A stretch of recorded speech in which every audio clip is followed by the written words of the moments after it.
Good morning friends, Mishra sir 03 YouTube channel में आपका स्वागत है। अगर मिश्रा सर 03 यूट्यूब चैनल को सब्सक्राइब नहीं किए हैं, बेल आइकन नहीं दबाए हैं तो सब्सक्राइब कर दीजिए ताकि हर वीडियो का नोटिफिकेशन आपको मिलते रहे और आप अपने एग्जामिनेशन की जो तैयारी कर रहे हैं या जो आप काम अपने माइंड में संपन्न कर रहे हैं उसको इसके वीडियो को देख करके उसको सही तरीके से आप संपन्न कर सकें और रिजल्ट को मैक्सिमम गेन कर सकें। तो यहां पर मैं आज की क्लास में लेकर के आया हूं जो बेसिक स्टेच्यूट है रिलेटेड टू एक्सप्लोसिव, बारूद से संबंधित जो बेसिक स्टेच्यूट है जो हमारे सीएमआर कोल माइंस रेगुलेशन 2017 में दी गई है, जनरल स्टेच्यूटरी रूल जीएसआर जिसको कहते हैं, जो प्रशांत कुमार सरकार साहब 2018 में मनोनीत करवाए थे, या उससे रिलेटेड जो डीजीएमएस सर्कुलर है उसके पॉइंट्स को कलेक्शन को लेकर के आया हूं। तो आप यहां पर देख रहे होंगे कि जब हम एक्सप्लोसिव चैप्टर की बात करते हैं तो 183 नंबर के रेगुलेशन से ये चालू हो जाती है, जहां से 200 स्टार्ट होकर के 207 नंबर पर खत्म होती है। तो 183 नंबर में आपको टाइप ऑफ एक्सप्लोसिव की बात किया है, जिसका कल मैं वीडियो अपलोड कर दिया था, जिसमें कि गुड क्वालिटी और अच्छे कंडीशन वाली बारूद का ही इस्तेमाल करने के लिए कहा गया है। और उस टाइप ऑफ एक्सप्लोसिव में मैं थ्योरेटिकली बता चुका था कल कि टाइप ऑफ एक्सप्लोसिव को 5 बेस पर, 5 आधार पर क्लासिफाई किए गए थे। एक एक्सप्लोसिव एक्ट जो माइंस जो एक्सप्लोसिव इंडियन एक्सप्लोसिव एक्ट 1884 1884 थे, उसके आधार पर आपने क्लास 1 से लेकर के क्लास 8 तक डिवाइड किया था। उसके बाद उसके स्ट्रेंथ के आधार पर, बारूद का स्ट्रेंथ के आधार पर आपने डिवाइड किया था कि लो एक्सप्लोसिव होती है, हाई एक्सप्लोसिव होती है, और सेंसिटिविटी के आधार पर क्लासिफाई किया था, वाटर रेजिस्टेंस के आधार पर क्लासिफाई किया था, और उसी तरह से सेंसिटिविटी की 5 के आधार पर आपने क्लासिफाई किया था। तो उसको हम लोग देख चुके थे टाइप ऑफ एक्सप्लोसिव के तहत। उसके बाद 184 जो रेगुलेशन है वो ट्रांसपोर्ट ऑफ एक्सप्लोसिव से संबंधित, स्टोरेज ऑफ एक्सप्लोसिव से संबंधित है। स्टोरेज ऑफ एक्सप्लोसिव के लिए जो लाइसेंस लेनी पड़ती है ऑनर एजेंट मैनेजर को, वो इंडियन एक्सप्लोसिव एक्ट 1884 का जो रूल नंबर 6 है उसके तहत, या 4 है, उसके तहत जो है लाइसेंस लेते हैं जो चीफ कंट्रोलर ऑफ एक्सप्लोसिव होते हैं या रीजनल कंट्रोलर ऑफ एक्सप्लोसिव होते हैं, उनके द्वारा जो है वो परमिशन लेते हैं और उसकी कॉपी को अपने ऑफिस में रखते हैं। उस स्टैंडर्ड का, उस साइज का अपने यहाँ मैगजीन बनाते हैं जहां स्टोर करते हैं। 185 रेगुलेशन की बात करें तो वो मैगजीन का स्टैंडर्ड स्टोर और प्रीमिसेस की बात की गई है। तो मैगजीन जो है, खास करके ये प्रश्न पूछी जाती है, आपको ध्यान में रखनी है कि जब आप बनाते हैं तो उसकी साइट सिलेक्शन प्रॉपर होना चाहिए। वो साइट कहां से कितनी दूरी पर है, जैसे स्कूल है, कोई बिल्डिंग है, उससे कितनी दूरी पर होनी चाहिए, और साथ ही जो हमारी ऑफिसेस है या कोई रिवर है, रोड है, उससे कितनी दूरी पर होनी चाहिए, उसकी मैं जिक्र किया था और स्क्रीन भी शेयर किया था। तो उसको हम लोग देखते हैं यहां पर। 185 देख लिए। 186 नंबर में cases and containers of explosive की बात करते हैं। तो cases and containers of explosive मतलब कि जो आरूढ़ होने के लिए मैनुअली बर्तन इस्तेमाल किया जाता है, केसेस इस्तेमाल किया जाता है, वो कहा गया है कानून नंबर 186 में, 186 में, कि 5 केजी से अधिक आपको बारूद एक पर्सन नहीं ढोएगा। उसी तरह से 187 में ट्रांसपोर्ट ऑफ एक्सप्लोसिव की बात की गई है कि अगर बारूद को ट्रांसपोर्ट करना है तो उस संबंध में क्या रेगुलेशन रहेगी। 188 में transport of explosive in bulk and GSR 982, यानी कि भारी मात्रा में अगर आपको बारूद को ट्रांसपोर्ट करनी है तो उसके लिए कानून क्या लागू होती है, और जीएसआर 982 जो आपको जनरल स्टैट्यूटरी रूल है जो प्रशांत कुमार सरकार साहब ने जनरेट किया है, तो उसके तहत हम लोग इसको देख रहे हैं। और उसके साथ ही 189 में रिजर्व स्टेशन एंड जीएसआर 983 के बाद ही 983 आप देखेंगे। 190 में शॉर्ट फायर देखेंगे, 191 में शॉर्ट फायरिंग टूल्स देखेंगे, 192 में ड्रिलिंग, चार्जिंग, स्टेमिंग, फायरिंग देखेंगे, 193 में use of NFO and GSR 984 देखेंगे, 194 में deep whole blasting and GSR 985। ये जो क्रम है, इस क्रम को ध्यान में रखते हुए आपको इन्हीं पॉइंट से आपके एग्जामिनेशन में प्रश्न पूछी जाती है या फिर आपको काम करनी पड़ती है। है। इन्हीं सावधानियों को लेते हुए 195 में इलेक्ट्रिक शॉर्ट फायरिंग है, 196 में टेकिंग शेल्टर है। तो इस तरह से 207 नंबर तक जहां पर general precaution regarding to explosive की बात की गई है कि आपको शर्ट कैसी पहननी है, पैंट कैसा पहनना है, मोजा कैसा पहनना है, जूता कैसा पहनना है, घड़ी पहननी है कि नहीं पहननी है, मोबाइल रखना है कि नहीं रखना है। तो ये जनरल प्रिकॉशन रिगार्डिंग एक्सप्लोसिव के संबंध में 207 में मिश्रा सर माइनिंग क्लास में भी अपलोडेड है। अगर आप मिश्रा सर 03 मैं शेयर कर रहा हूं स्क्रीन इन रेगुलेशन को क्रम वाइज, हम 21 से 4 से लेकर के आगे कंटिन्यू इसको स्टडी करते चलेंगे। अगर आप बेल आइकन नहीं दबाए हैं तो बेल आइकन दबा दीजिए, मिश्रा सर 03 यूट्यूब चैनल को सब्सक्राइब कर दीजिए ताकि हर दिन की वीडियो को आप देख करके अपने एग्जामिनेशन की तैयारी को पक्का कर सके, अपने मेमोरी को मजबूत कर सके। मैं यहां पर शेयर कर रहा हूं वो स्क्रीन जिसकी जो है मैं चर्चा कर रहा था उनकी डिटेल्स को। तो यहां पर आप स्क्रीन पर दिखाई दे रही होगी, मेरे कर्सर के साथ नजर को मूव कीजिए। तो यहां पर basic institute related to blasting जो 183 से 207 के बीच में है, तो मैं इसकी टाइप ऑफ एक्सप्लोसिव की बात कर लिया था, 184 की बात कर लिया था, जो इंडियन एक्सप्लोसिव एक्ट 4 ऑफ 1884 की बात करते हैं, जो 185 schedule 5 schedule 6 of explosive act 1884 distance of magazine premises to store explosive 95 meter house school office building से होती है।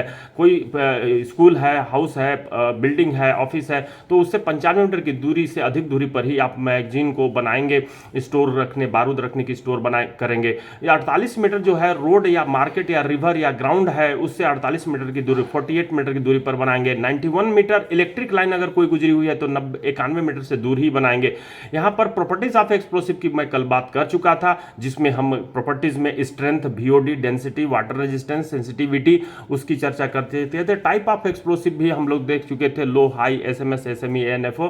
186 में केसन कंटेनर, जिसको आपको एक ही पॉइंट याद रखनी है, 5 kg से वो अधिक नहीं ढोना चाहिए एक पर्सन। 187 में ट्रांसपोर्ट ऑफ एक्सप्लोसिव की बात हो गई। 188 में transport of explosive in bulk की बात करते हैं, जो GSR 982 की बात करते हैं। CMR 189 में रिजर्व स्टेशन और GSR 183 की बात करते हैं। तो यहां पर आपको दिखाई दे रही है CMR 188 में transport of explosive in bulk and GSR 982। साथ ही आप देखेंगे CMR 189 रिजर्व स्टेशन GSR 983। तो यहां पर 1A यहां की वर्ड और की नंबर के रूप में केवल आप रख करके रखिए, जहां आप रेगुलेशन अपना रखे हैं उसी के सामने आप एक वर्ड को अंडरलाइन कीजिए या फिर वहां पर अपने पेन से लिख दीजिए, ताकि उस वर्ड का मुहावरे स्वरूप ध्यान में रखें और उसका एक्सप्लेनेशन कर सकें। तो ये नंबर में आपको दिया हुआ है ट्रेंड, मतलब कि जो भी व्यक्ति बल्क एक्सप्लोसिव को ट्रांसपोर्ट करने में शामिल होंगे वो ट्रेंड होंगे, उनको VTC में ट्रेनिंग दी गई होगी।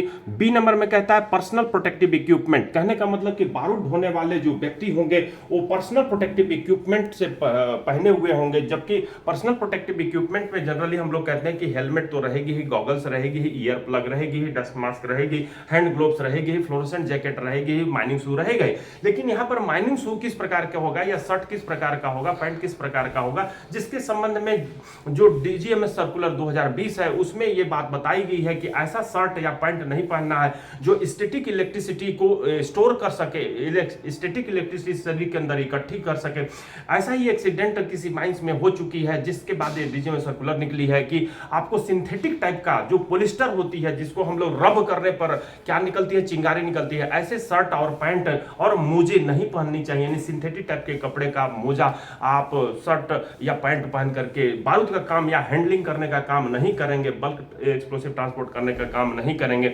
उसी तरह से जो माइनिंग शू होती है, जूता होता है, स्टैटिक इलेक्ट्रिसिटी अगर शरीर के अंदर इकट्ठी हो जाती है तो उसको धरती के अंदर जाने, कंटिन्यूअस पार करने देने के लिए कंडक्टिव टाइप का, सुचालक टाइप का जूता आपको पहनना है, ताकि वो धरती के अंदर, आपके अंदर का स्थैतिक विद्युत जो इकट्ठा होती है, इतनी इकट्ठा ना हो कि वह बारूद को इग्नाइट कर सके, तो वो धरती के अंदर चला जाए। तो कैसा टाइप का जूता पहनना चाहिए, कंडक्टिव टाइप का जूता पहनना चाहिए। वॉच पहनना चाहिए कि नहीं पहनना चाहिए, पहन सकते हैं, लेकिन वो बैटरी ऑपरेटेड नहीं होनी चाहिए।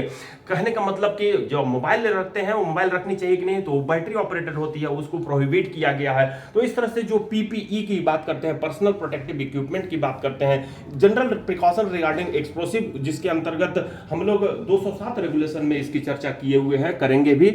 अब यहाँ पर आप देखेंगे कि ये जो PPE 1 का मेरे कर्सर पर नजर रखे होंगे, PPE का मतलब समझ गए। दूसरा नंबर में मैं बात कर रहा हूं entire transport operation under charge of the ओवरमैन। कहने का मतलब कि बल्क एक्सप्लोसिव को जो आप ट्रांसपोर्ट करते हैं तो वो ओवरमैन के अंडर, ओवरमैन से कम सर्टिफिकेट वाले के अंडर में उसका ट्रांसपोर्टेशन का काम नहीं किया जाएगा। जब भी ट्रांसपोर्ट का काम किया जाएगा डे लाइट में ही किया जाएगा, नॉट बिफोर 30 मिनट। जब आप चार्जिंग करना स्टार्ट करना चाहते हैं उसके 30 मिनट से ज्यादा देर पहले आप उसको बारूद को ट्रांसपोर्ट करके ब्लास्टिंग साइट पर नहीं लाएंगे। पांचवा नंबर में व्हीकल जो होगी अप्रूव्ड होगी, किसके द्वारा होगी? चीफ कंट्रोलर ऑफ एक्सप्लोसिव जो CCE कहा जाता है, उनके द्वारा एक्सप्लोसिव व्हीकल अप्रूव्ड होगी। उसके अनुसार, उनके बताए अनुसार या हमारे द्वारा जो दी गई प्लान या डिजाइन है उसके अनुसार होनी चाहिए। छठवां नंबर में driver authorised by the manager.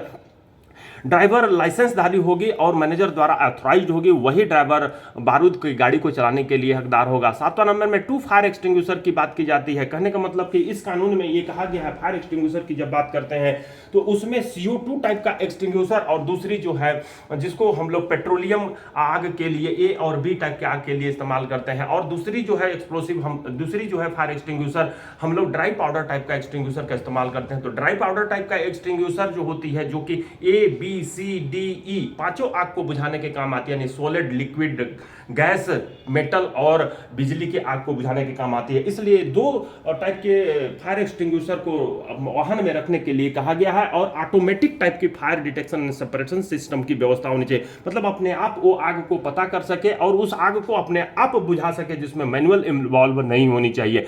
इस संबंध में 7वां सब रेगुलेशन 2 फायर एक्सटिंग्विशर आपने देख लिया। 8वां नंबर में सिगार, सिगरेट, बीड़ी, मोबाइल, वॉच। इससे आप समझ रहे हैं कि इसको आपको अपने वाहन चलाते समय कोई भी नहीं रखेगी, उसके नजदीक नहीं रखेगा। Vehicle not greater than 25 kilometre per hour, vehicle को 25 किलोमीटर पर आवर से अधिक स्पीड से नहीं चलाना है। 10वां नंबर में बात करते हैं inspection of vehicle every 24 hour. Competition person जो होगी, जो वाहन होगी, उसकी होस पाइप की लीकेज हो, उसकी जो टेम्परेचर निकल रही है उसको हो, या बाहरी उसकी जो और बनावट है उसकी जांच हर 24 घंटे में एक बार करेंगे, रिकॉर्ड करेंगे बाउंड पेज बुक के फॉर द पर्पज में। तो इस तरह से आपने देखा transport of explosive in bulk, जिसमें GSR वहां पर ज्यादा नहीं लिखी गई है, यहां पर GSR 982 में इसकी चर्चा की गई है, जो कि प्रशांत कुमार सरकार साहब, DG साहब 2018 में ही इसका पब्लिश कर चुके हैं। आते हैं 189 रेगुलेशन, CMR 189 में जो रिजर्व स्टेशन के नाम से जानी जाती है, GSR 983 रिजर्व स्टेशन। GSR की बात जब करते हैं तो यहां पर GSR 983 है, रिजर्व स्टेशन है। तो GSR में हम लोग रिजर्व स्टेशन जहां बारूद रखी जाती है वो कैसी होनी चाहिए, कितनी दूरी पर होनी चाहिए, किस डिजाइन का हो जाना चाहिए, तो इसके संबंध में DGMA सर्कुलर में और GSR 983 में चर्चा की गई है। GSR 983 तीसरे सब रेगुलेशन की बात करें तो within 18 meter coal dust cleaned and 2 centimeter thick stone dusted. इसी कीवर्ड और की नंबर को, शॉर्ट लाइन को आपको दिमाग में रखनी है कि जहां आप रिजर्व स्टेशन बनाने वाले हैं माइंस के अंदर में, जहां बारूद आप टेम्पररी इकट्ठा करते हैं, रखते हैं, वहाँ से चार्जिंग स्टेशन जो होती है, चार्जिंग पॉइंट तक आप वहाँ से ढो करके लेके जाते हैं। तो ये रिजर्व स्टेशन 18 मीटर दूरी तक कोयला धूल से साफ होना चाहिए, उस पर स्टोन डस्टिंग किया होना चाहिए, और जो कम से कम 2 सेंटीमीटर की थिकनेस की होनी चाहिए, जो पत्थर धूल का छिड़काव, इनकम्बस्टिबल मटेरियल का छिड़काव करते हैं। तो ये एक 983 का 3 में दिया हुआ है, GSR में दिया हुआ है, न कि रेगुलेशन में दिया हुआ है। चौथा नंबर सब रेगुलेशन की बात करते हैं तो no electric cable within 90 meter. जब रिजर्व स्टेशन बनाने का काम करते हैं तो उसके 90 मीटर के अंदर कोई बिजली का केबल नहीं गुजरा होना चाहिए। एडिक्वेट वेंटिलेटेड होना चाहिए, मेरे कर्सर पर ध्यान रखे होंगे। 5वां नंबर जो यहां दिखाई दे रही है, एडिक्वेट वेंटिलेटेड होना चाहिए। नो फ्रीक्वेंट मूवमेंट, आदमी लोगों का वहां आना जाना नहीं होना चाहिए। इस तरह से 189 नंबर रेगुलेशन आपने देख लिया।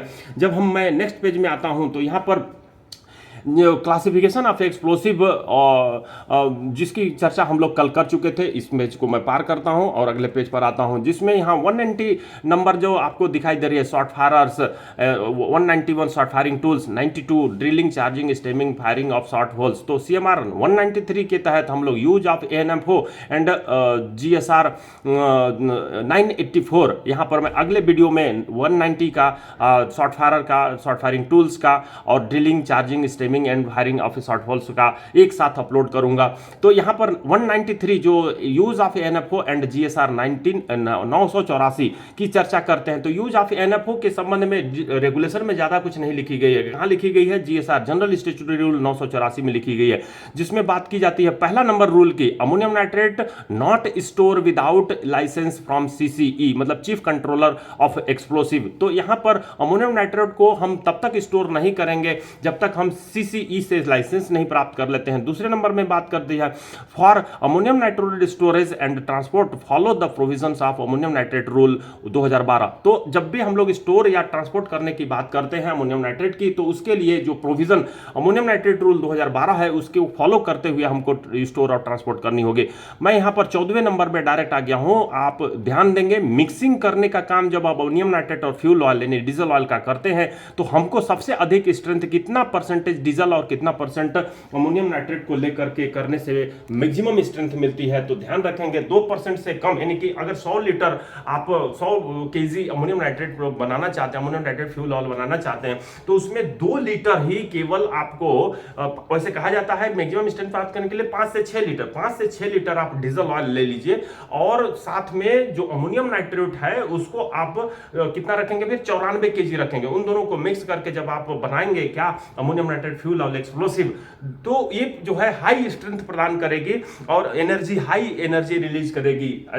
तो यहां पर 10% से कभी भी अधिक डीजल का इस्तेमाल नहीं करना चाहिए, अन्यथा उसकी स्ट्रेंथ में कमी आती है, उसका इफेक्ट और जो ब्रेकिंग स्ट्रेंथ होगी वो जो है कम होती जाएगी। तो इस तरह से आप 14 नंबर के जो जीएसआर 984 है उसका रूल देखें। 15 नंबर में no naked light rubbish dry grass within 15 meter from the shot hole. Shot hole के 15 मीटर के अंदर कोई भी नेक्ड लाइट नहीं होनी चाहिए, कोई भी रबिश नहीं होना चाहिए, ड्राई ग्रास नहीं होना चाहिए। 23वां नंबर में bulk mixing delivery system BMDS के बारे में कहा गया।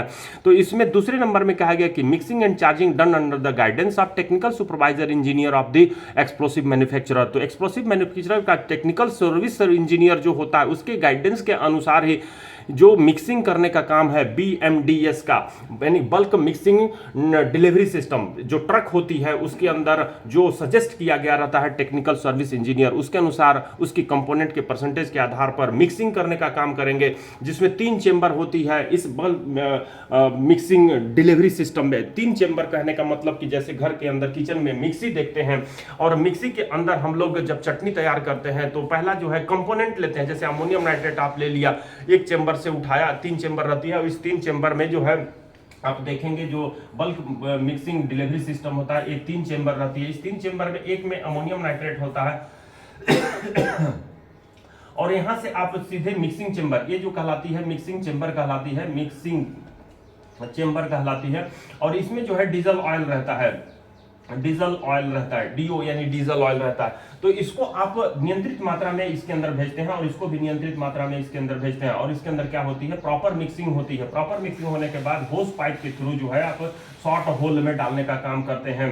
तो इस तरीके से ये जो शॉर्ट होल का होस पाइप होता है ये भी अब आगे प्रिकॉशन में पढ़ने वाले हैं कि ये कितना प्रेशर सहन करने वाला होगा और कितना टेम्परेचर तक बियर करने वाला होगा। तो ये जो बल्क मिक्सिंग डिलीवरी सिस्टम है जिसकी चर्चा हम लोग कर रहे थे कि बल्क मिक्सिंग डिलीवरी सिस्टम में जो यहाँ पर आपकी किसके गाइडेंस में करनी है, तो ये चिप जो टेक्निकल सुपरवाइजर एक्सप्लोसिव है उनके गाइडेंस में करनी है। तो अभी इसी में हम लोग को 6वां नंबर की point, no smoking within 60 meter of vehicle. जब आपको ट्रक, जो पंप ट्रक बोलते हैं या फिर जो एक्सप्लोसिव वैन बोलते हैं, उसके 60 मीटर के अंदर कोई भी व्यक्ति धूम्रपान नहीं करेगा। 27 नंबर में बात करते हैं तो cap sensitivity test at regular interval. Cap sensitivity test जो हमको करनी पड़ती है रेगुलर इंटरवल पर करनी पड़ती है। तो जो मिक्सिंग हम लोग करते हैं, शॉर्ट फायर जो इसकी करता है, एक crater in the ground indicate a cap sensitive mixture, मतलब कि ग्राउंड में अमोनियम नाइट्रेट मिक्स करके उसको हम लोग इनिशिएट करते हैं प्रॉपर डिटोनेटर से और देखते हैं कि हमारा ग्राउंड में कितना क्रेटर पैदा हुआ यानी गड्ढा पैदा हुआ। उस आधार पर हम लोग डिसीजन लेते हैं कि हमारा जो कैप सेंसिटिव हुई है कि नहीं, cap sensitive explosive proper mix हुई है कि नहीं और उसकी स्ट्रेंथ प्रॉपर तैयार हुआ है कि नहीं। तो ये क्रेटर हम लोग तैयार करके, क्रेटर जनरेट करके हम लोग इसकी कैप सेंसिटिविटी टेस्टिंग करने का काम करते हैं। जब 31 नंबर की बात करते हैं तो प्राइमर ऑफ एक्सप्लोसिव जो हमारा एक्सप्लोसिव कॉलम होता है जिसमें बेस चार्ज और प्राइमर चार्ज होता है, तो प्राइमर की मात्रा जिसको बूस्टर चार्ज या फिर हम लोग प्राइमर इस्तेमाल करते हैं वो 5 से 25% के बीच में ही होना चाहिए टोटल चार्ज का। 36 नंबर में देख रहे हैं कि हजार्ड ऑफ स्टैटिक इलेक्ट्रिसिटी, मतलब कि विद्युत से स्थैतिक विद्युत जनरेट ना हो उस खतरे से बचने के लिए जो हमारा होस पाइप होता है वो कैसा होना चाहिए, एक्सप्लोसिव होस पाइप, होस of semi conductive type of resistance not less than 5000 ओम पर 0.3 मीटर, मतलब कि अगर होस पाइप अगर 1/3 मीटर यानी कि 0.3 मीटर का है तो उसका रेजिस्टेंस स्टैटिक जो सेमीकंडक्टिव टाइप रेजिस्टेंस जो होगी वो 5000 ओम से कम नहीं होगी। उसी तरह से जब पूरे लेंथ की बात करते हैं तो टोटल लेंथ का जो रेजिस्टेंस होगा वो 2 मेगा ओम से ज़्यादा नहीं होगा। 37 नंबर में बात करते हैं operation of mixing charging blasting under manager certificate और ओवरमैन सर्टिफिकेट। तो यहाँ पर जो मिक्सिंग करने का काम या चार्जिंग करने का काम या ब्लास्टिंग करने का काम जो होगी वो मैनेजर सर्टिफिकेट या ओवरमैन सर्टिफिकेट वाला के अंदर में होगा। तो यहाँ पर हम लोग देख लिए क्या चीज़, जो 193 use of ammonium nitrate fuel all GSR 984। तो 193 के बाद या जो और प्रिकॉशंस है उसको मैं अगले वीडियो में अपलोड करता हूं। थैंक यू फ्रेंड्स, अगले वीडियो में फिर से मिलते हैं। अगर मिश्रा सर 03 यूट्यूब चैनल को आप अगर सब्सक्राइब नहीं किए हैं तो सब्सक्राइब कर दीजिए, बेल आइकन नहीं दबाए हैं तो बेल आइकन दबा दीजिए ताकि हर वीडियो का नोटिफिकेशन आप तक मिलते रहे और आप एग्जामिनेशन की तैयारी को पक्का कर सकें या आप जो काम करते हैं उसका रिजल्ट को मैक्सिमम गेन कर सकें। Thank you friends.